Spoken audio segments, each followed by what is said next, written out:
Ja, Carsten Bro vil, citat, grine sin røv i laser, når de klarer sig fri af nedrykningen. Men der var ikke mange smil mod AGF i aften, hvor nedrykningen rykkede et skridt tættere på.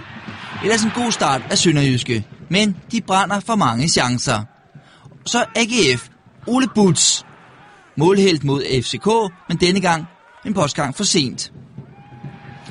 Og se her, Sønderjyske, Mosquito, for sent på midten. Det er Sønderjyskes problem. De kommer til chancerne, men de scorer ikke målene. I stedet prøver Jesper Kjærulf selv. Godt langskud, men Steffen Rasmussen redder med ansigtet. Han blev klar igen. Sønderjyske har kun vundet 5 af 43 hjemmekampe i SAS-ligaen. 2 af dem i øvrigt mod AGF, men Sønderjyske er det dårligste hjemmehold i rækken. Og AGF fik gjort noget ved deres udebanestatistik. Her i første halvleg tæt på et selvmål af Jesper Christoffersen, men stadig 0-0 ved pausen. Og i anden halvleg var det sjovest at være AGF'er. Prøv lige at se den her. Peter Gravlund med højre benet. 1-0 til AGF. Han var tilbage efter karantæne. Og nu havde Erik Rasmussen altså en rigtig angriber. Det skulle vise sig at være afgørende. Ja, man kan godt tåle at se den flere gange.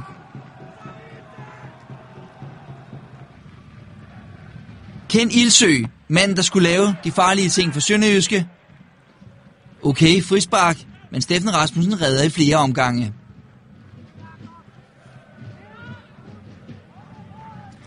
Flere sønderjyske chancer, men det blev kun tæt på. Her overlæggeren, der redder for AGF. Og som vi kan se her, gang på gang, Sønderjyske tæt på, men de kan ikke score på de store chancer. Her er Jesper Kjærulf.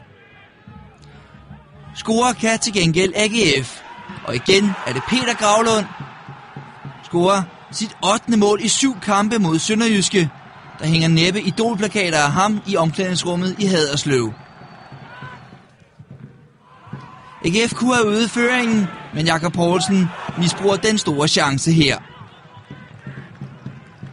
Og så et kvarter før tid. AGF'erne nu nærmest med legestue. Sønderjyske modløse.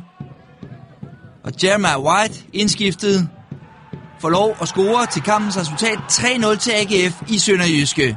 Erik Rasmussens pointmæssige dårlige start vendt med 3 sejre de seneste 4 kampe. Sønderjyske stadig sidst i SAS-ligaen.